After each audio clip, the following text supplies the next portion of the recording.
Hello bachcho, let's read the question. Which of the following pair of hormones are not antagonistic, means having opposite effect to each other? Option A, aldosterone and atrial natriuretic factor. Option B, relaxin and inhibin. Option C, parathormone and calcitonin. And option D, insulin and glucagon. So question में क्या पूछा है, इनमें से कौन सा pair of hormone है जिनका एंटागोनिस्टिक इफेक्ट नहीं है। अब एंटागोनिस्टिक इफेक्ट का मतलब होता है कि वो दोनों हार्मोन एक दूसरे का अपोजिट वर्क करते हैं। सो अगर हम पता कर ले कि यहाँ पे कौन कौन सा एंटागोनिस्टिक हार्मोन है तो हम जो नहीं होगा उसको एलिमिनेट कर लेंगे, चूज कर सकेंगे। सो सबसे पहले है हमारे पास एल्डोस्टेरॉन और एएनएफ। एएनएफ हम शॉर्ट में लिखते हैं एट्रियल नेट्रियूरेटिक फैक्टर को। नाउ एल्डोस्टेरॉन का काम होता है कि ये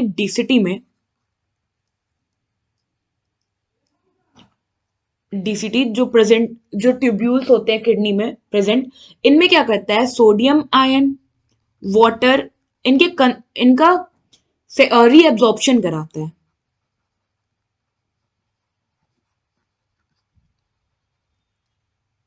सो हम इसे हटा देते हैं, सारों को रीएब्जॉर्प्शन लिख लेते हैं। एंड वही एनएफ जो है ये सोडियम आयन का, वाटर का, बेसिकली सोडियम आयन का ये सेक्रीशन करवाता है।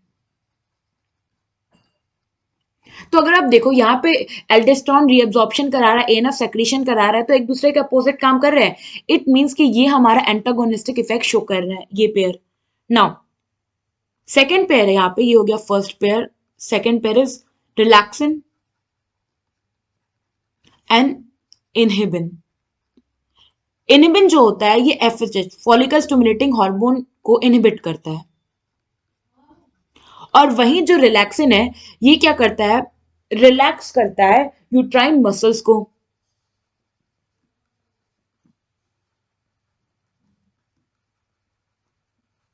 ड्यूरिंग पार्चुरेशन, तो यहां पे रिलैक्सिन मसल्स को रिलैक्स करने का काम कर रहा है और इनहिबिन का वो एफएसएच को इनहिबिट कर रहा है। तो दोनों का आपस में कोई रिलेशन तो है नहीं, यानी कि ये एंटागोनिस्टिक इफेक्ट शो नहीं कर रहा है।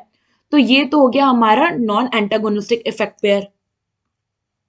नाउ थर्ड पेयर यहां पे क्या है, पैराथॉर्मोन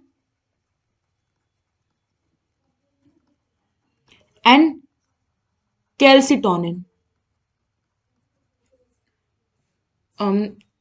यहां से रिमूव कर देते हैं इसे, ये कंफ्यूज करेगा। ये हो गया एंटागोनिस्टिक इफेक्ट, ये एंटागोनिस्टिक इफेक्ट नहीं शो करता है। पैराथॉर्मोन की बात करें तो पैराथॉर्मोन बेसिकली जो ब्लड है उसकी उसमें कैल्शियम लेवल को इंक्रीज करता है। सो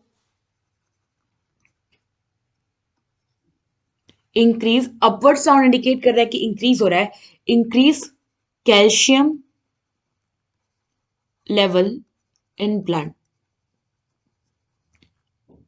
और वहीं जो कैल्सिटोनिन है ये कैल्शियम लेवल को ब्लड में डिक्रीज करता है।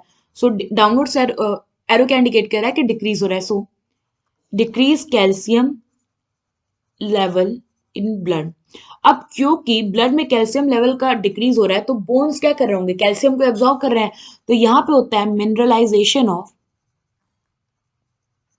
बोन्स।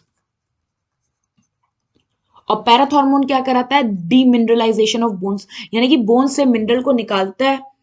मिनरल यहाँ क्या है, कैल्शियम, और फिर उससे क्या करता है, उसके ब्लड में उसके लेवल को इंक्रीज करता है।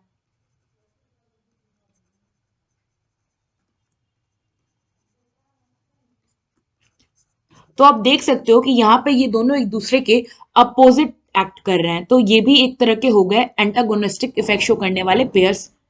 नाउ फोर्थ पेयर यहाँ पे क्या है, इंसुलिन एंड ग्लूकागॉन। तो इंसुलिन की अगर बात करें तो इंसुलिन जो है ये बॉडी में ब्लड शुगर लेवल को डिक्रीज करता है, और जो ग्लूकागॉन है ये बॉडी में ब्लड शुगर लेवल को इंक्रीज करता है।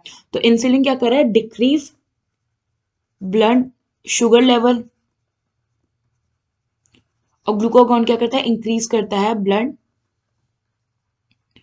शुगर लेवल्स को। सो अगर आप देखो तो ये भी अपोजिट वर्क कर रहे हैं, तो ये भी एक एंटागोनिस्टिक पेयर है।